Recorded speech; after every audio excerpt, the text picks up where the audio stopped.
허락하신 하나님의 말씀은 예레미야서 7장 14절로 34절까지 말씀입니다. 그러므로 내가 실로의 행함같이 너희가 신뢰하는 바 내 이름으로 일컬음을 받는 이 집 곧 너희와 너희 조상들에게 준 이곳에 행하겠고, 내가 너희 모든 형제 곧 에브라임 온 자손을 쫓아낸 것 같이 내 앞에서 너희를 쫓아내리라 하셨다 할지니라. 그런즉 너는 이 백성을 위하여 기도하지 말라. 그들을 위하여 부르짖어 구하지 말라. 내게 간구하지 말라. 내가 내게서 듣지 아니하리라.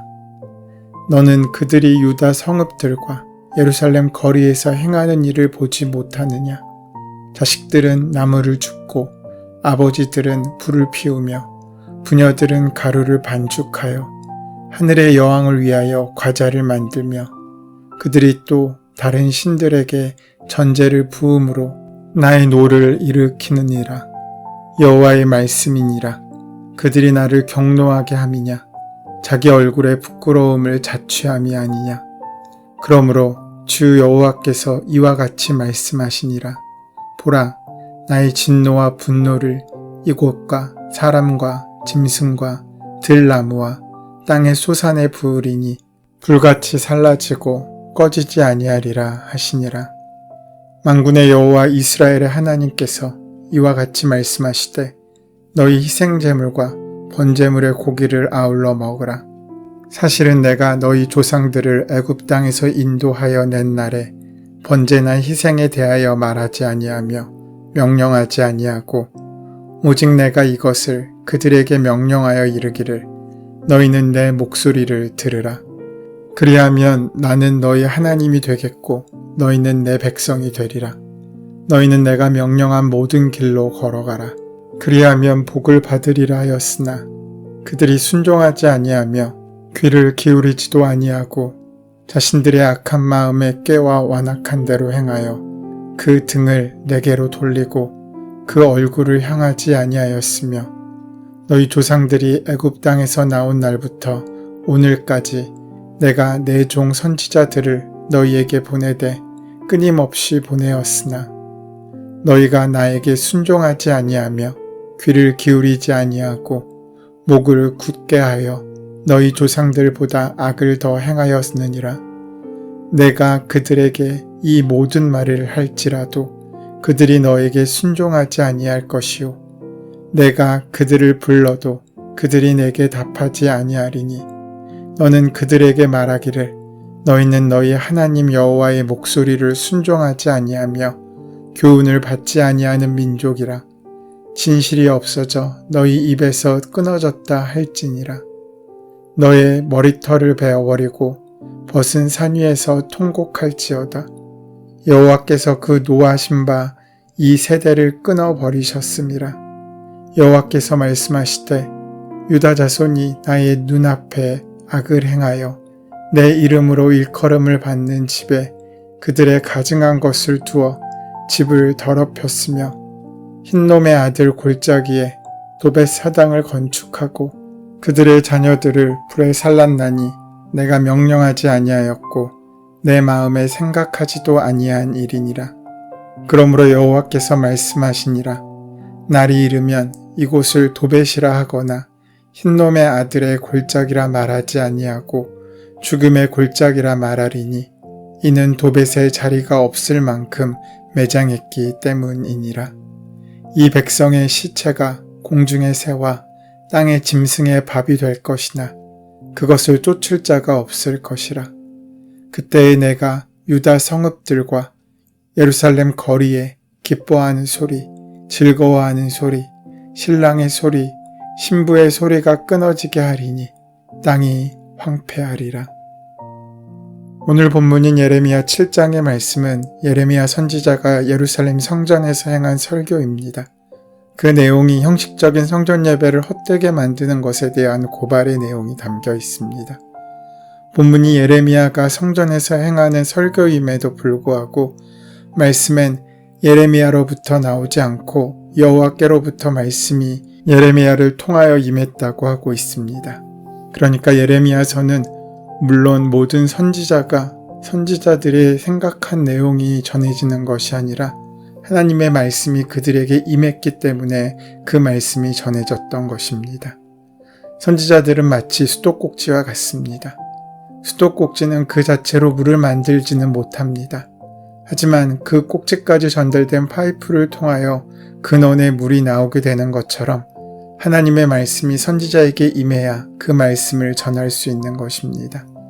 임하지 않은 말씀이 임한 것처럼 전하는 것이 바로 거짓 선지자이고 거짓 예언입니다. 이 예언의 말씀을 듣는 대상은 여호와께 예배하러 성전의 문으로 들어가는 유다 사람들입니다. 그러니까 하나님의 말씀은 하나님을 믿는 사람들에게 주어진 것이지 하나님을 믿지 않는 사람들에게 주어진 것이 아닙니다. 그래서 성경 말씀을 세상 사람들에게 바로 적용할 수 없는 것입니다. 유다 백성들에게 들려진 하나님의 말씀은 예루살렘에서 계속 살고 싶으면 길과 행위를 바르게 하라는 것입니다. 즉 바른 삶을 구가하지 못하면 예루살렘에서 살기가 힘들어질 것이라고 하는 것입니다. 그런데 내 길과 행위를 바르게 하라 해서 바르게 하다에 해당하는 영어 단어는 리폼입니다. 길과 행위를 바르게 하는 것은 삶의 틀을 다시 만드는 것이라고 할 수 있습니다. 세상 사람들과 다른 가치관, 성경적 가치관으로 바뀌지 않는 한 하나님께서는 끊임없이 바르게 하라고 우리에게 말씀하실 것입니다. 유대인들은 성전지상주의, 즉 성전에 와서 제사만 드리기만 하면 그 행위를 하나님께서 무조건 기뻐하신다고 생각하고 있었습니다. 그러나 지금 하나님께서는 너희의 예배의 형식이 아니라 예배의 순서가 아니라 너희의 삶 그 자체를 고치라고 말씀하고 있으신 것입니다. 유다 백성들은 성전이 존재하는 한 예루살렘과 유다는 결코 망하지 않을 것이라고 확신했습니다. 그래서 그들의 삶 그 자체는 형편없었지만 성전에 들어와서는 우리는 구원을 받았다고 자신 있게 말했습니다. 또한 그 당시 제사장들은 사람들의 그런 허위와 위선의 모습을 거룩한 일을 하고 있는 것이라고 거룩한 백성이라고 인정해 줌으로써 성전 안에서 불법과 탈법을 일삼을 수 있게 해준 것입니다. 그래서 성전이 마치 도둑놈 소굴처럼 변해버리게 된 것입니다. 그래서 하나님께서는 예레미야에게 이렇게 말씀하십니다. 16절은 이렇게 증거합니다. 그런즉 너는 이 백성을 위하여 기도하지 말라. 그들을 위하여 부르짖어 구하지 말라. 내게 간구하지 말라. 내가 내게서 듣지 아니하리라. 3번이나 기도하지 말라라고 말씀하십니다. 다른 표현으로 한다면 기도하지 말고 통성기도도 하지 말고 조르지도 말라는 것입니다. 유다 백성들은 지금 말로 표현할 수 없을 정도로 형편없는 삶을 살고 있습니다. 그래서 하나님께서는 그들을 바벨론의 포로가 되어서 끌려가게 하실 작정이십니다. 그것은 지금 하나님의 마음이 너무 속상하다는 것을 보여주고 있습니다. 부모가 어떻게 자식을 포기합니까? 자식은 부모를 포기해도 부모는 자식을 포기하지 못합니다. 그 하나님의 애틋함이 나타나 있는 구절이 바로 본문입니다. 그런데 그 하나님의 애틋함만큼이나 이 구절을 우리의 가슴이 저미게 만나지는 이유는 바로 예레미야 때문입니다. 하나님께서 예레미야에게 유다 백성들을 위하여 내게 기도하지 말고 부르짖지도 말고 간구하지도 말라고 하시는 것은 예레미야가 지금 하나님을 향하여 그 백성을 위해 기도하고 부르짖고 간구하고 있다는 것을 나타내기 때문입니다. 예레미야서를 계속 읽어나가면서 확인할 수 있겠지만 예레미야는 참 많은 고통을 겪게 됩니다. 그러면 기도하고 싶지 않을 것 같습니다. 그럼에도 불구하고 예레미야는 자기의 동족들을 위해서 일상적인 기도는 물론 우리나라에서 하는 철야 기도와 같이 하나님께 부르짖고 하나님께서 귀찮아하실 정도로 처절하게 매달렸다는 것입니다. 자기 문제를 위해서가 아니라 자기의 민족, 자기의 동족을 위해서 말입니다. 그러하기에 예레미야는 참 선지자입니다. 하나님께서는 예레미야에게 기도하지 말라고 하신 이유를 17절에서 18절까지 말씀을 통하여 증거하십니다. 하나님께서 그렇게 속이 상해하시는 것은 이스라엘 민족의 우상 숭배 때문이었습니다. 그들은 하늘의 여왕을 섬긴다고 합니다. 이것은 외국에서 수입한 우상입니다. 지금까지 이스라엘 백성들은 주로 바알 신을 우상으로 섬겼습니다. 그런데 그 바알이 효력을 다했다고 생각했는지 또 다른 수입신까지 섬기고 있는 것입니다. 더욱 가관인 것은 온 가족이 협력해서 섬겼습니다. 자식들은 나무를 줍고 아버지는 그 나뭇가지로 불을 피우고 어머니는 밀가루로 반죽해서 과자를 만들었습니다. 이런 일들이 예루살렘은 물론이고 유다 전역에서 공공연하게 이루어지고 있었습니다. 하나님께서는 이런 모습에 탄식하시며 당신의 백성에게 진정 원하시는 것이 무엇인지를 23절에서 말씀하십니다. 오직 내가 이것을 그들에게 명령하여 이르기를 너희는 내 목소리를 들으라. 그리하면 내가 너희의 하나님이 되겠고 너희는 내 백성이 되리라. 하나님께서는 당신의 백성들에게 언제나 원하시는 단 한 가지가 있습니다. 그것은 하나님의 말씀을 온전히 듣고 그 말씀에 순종하는 것입니다. 제사를 드리는 것은 눈에 보이는 일이기 때문에 오히려 쉽습니다. 그러나 하나님의 말씀에 순종하는 것은 눈에 보이지 않는 일이기에 어렵습니다. 그래서 일상생활 가운데 하나님의 말씀에 순종하는 사람은 틀림없이 바른 예배를 드릴 수 있습니다. 그러나 단지 예배를 드렸다고 해서 일상생활에서도 하나님께 순종하고 있다고 말하기는 어렵습니다. 하나님께서 당신의 백성들에게 원하시는 것이 말씀의 길로 임하여 함께 걷는 것임에도 유다 백성들은 어떻게 그 삶을 이끌어갔는지 24절로 26절까지의 말씀은 이렇게 증거합니다. 한마디로 요약한다면 그들은 말을 듣지 않고 자신의 생각대로 살아갔습니다. 하나님께서는 당신의 백성과 마주보기를 원하셨지만 사람들은 하나님께 자기의 얼굴이 아니라 등만 보여드렸습니다. 이것은 자기의 마음대로 살아가겠다는 의미입니다.